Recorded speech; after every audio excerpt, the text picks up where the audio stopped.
check, 1, 2, 3, check, check, 1, 2, check, check, 1, 2, 3, check, check.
Giving you about a 30-second to 60-second warning.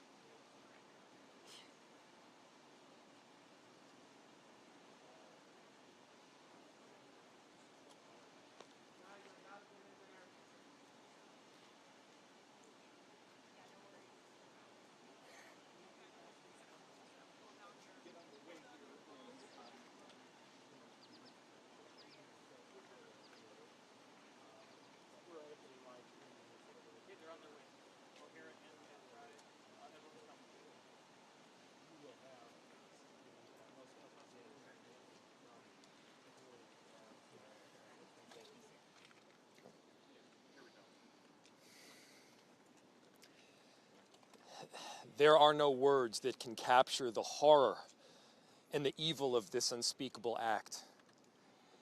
Children are dead. There are families that have a deceased child. You cannot put into words the gravity, the tragedy, or the absolute pain of this situation. We are a Minneapolis family. But to everybody out there, do not think of these as just somebody else's kids. Those families are suffering immense pain right now. Think of this as if it were your own. Every one of us needs to be wrapping our arms around these families, giving them every ounce that we can muster. These were Minneapolis families. These were American families. And the amount of pain that they are suffering right now is extraordinary. And don't just say this is about thoughts and prayers right now. These kids were literally praying. It was the first week of school. They were in a church. These are kids that should be learning with their friends. They should be playing on the playground. They should be able to go to school or church in peace without the fear or risk of violence, and their parents should have the same kind of assurance. These are the sort of basic assurances that every family should have, every step of the day, regardless of where they are in our country.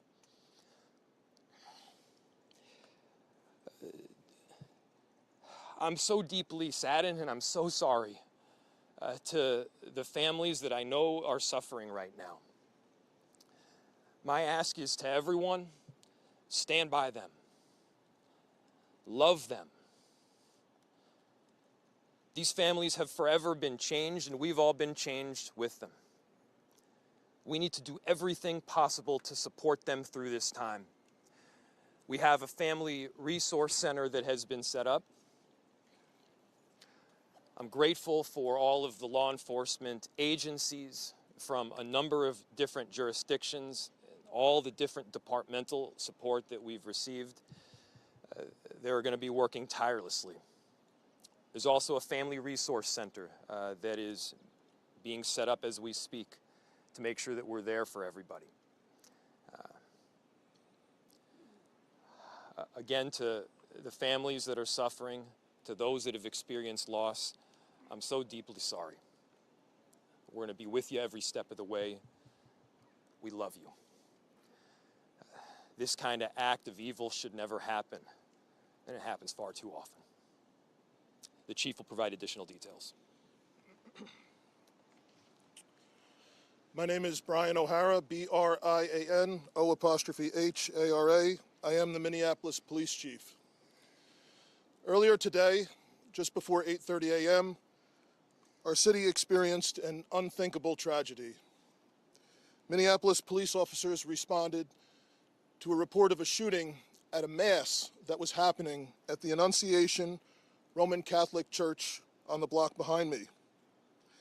This worship service was marking the first week of school for children that are attending the Annunciation Catholic School. During the Mass, a gunman approached on the outside, on the side of the building, and began firing a rifle through the church windows towards the children sitting in the pews at the Mass. Shooting through the windows, he struck children and worshipers that were inside the building. The shooter was armed with a rifle, a shotgun, and a pistol. This was a deliberate act of violence against innocent children and other people worshiping. The sheer cruelty and cowardice of firing into a church full of children is absolutely incomprehensible. Police officers from the Minneapolis Police Department immediately responded, entered the church, and attempted to provide first aid and rescue some of the children that were hiding throughout the building, while other first responders came and EMS responded to rush victims to nearby hospitals. 2 young children, ages 8 and 10, were killed where they sat in the pews. Their parents have been notified. 17 other people were injured, 14 of them being children. 2 of those children are in critical condition. The coward who fired these shots ultimately took his own life in the rear of the church. Our hearts are broken for the families who have lost their children, for these young lives that are now fighting to recover, and for our entire community that has been so deeply traumatized by this senseless attack. We will stand together to protect our children, our schools, and our houses of worship. This deliberate act of violence is just a sign of cruelty that is beyond comprehension. Our hearts are broken for everyone that's been affected by this tragedy. As we begin the difficult path of healing, I want the community to know this, that even in the face of such evil, the Minneapolis Police Department and all of our law enforcement partners stand with our community. We stand with these families and with this parish. We will continue to be here for you. With that, the investigation is obviously in its preliminary stages, and I will attempt to take some questions to provide further information. Chief, what can you tell us about the suspect in this case? How old was he? Any kind of motivation? Any notes or any other information you might have left behind? So we were looking, the question was, what can be said about the shooter? We believe it is one suspect, a sole shooter.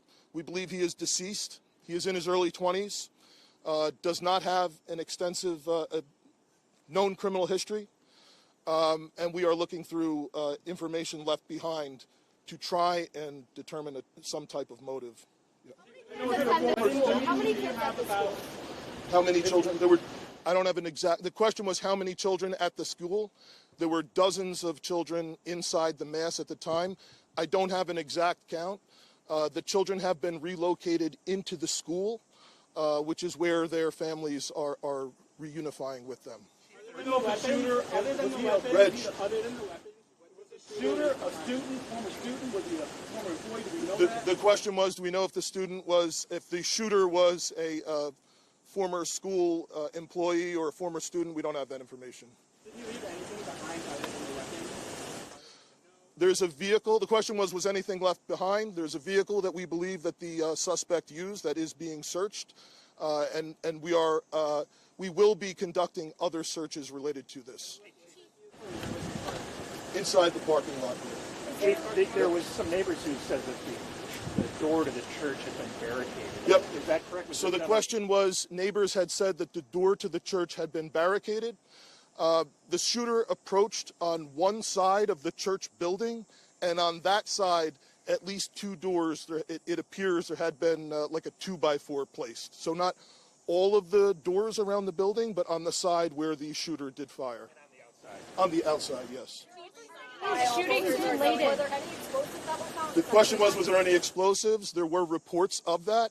There were no explosives or improvised devices that we found. I do believe there was one, I guess you would call it a smoke bomb, like not an explosive, but a sort of a firework that would release smoke. And which side of the building? North, south? The side that is closest to us, here, on this side, yep. Is it related? So at these nearby homes? I don't have specific information on that I can release. Gunshot wound, this suspect? Yeah, the question was, is he dead from a gunshot wound? The answer is yes. We believe he took his own life in the parking lot. Was this outside or both inside that he was shooting? The question was he shooting outside and inside? He was absolutely shooting outside of the building on the side of the church, inside through the windows. It appears he may have gone inside, but I don't believe we've located any casings inside the building. So I'm not certain if he fired also while inside. It appears, if not all, most of the shooting happened outside the building.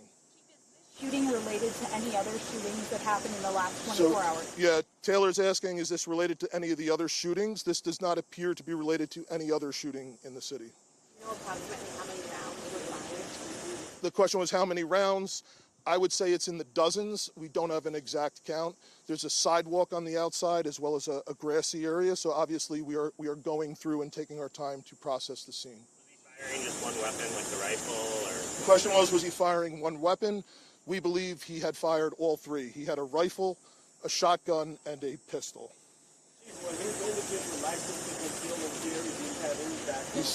Were the weapons, was he lawfully carrying the weapons? I don't have that information, and I don't have any information on any significant criminal history either.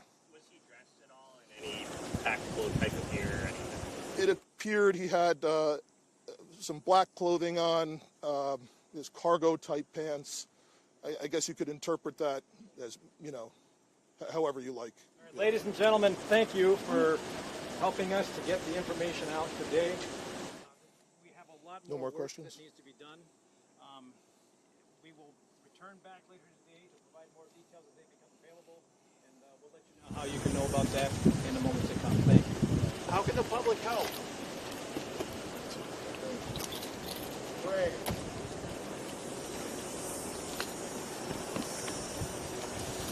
And once again, folks, if you have further inquiries you want to send via email, communications@minneapolismn.gov. Thanks.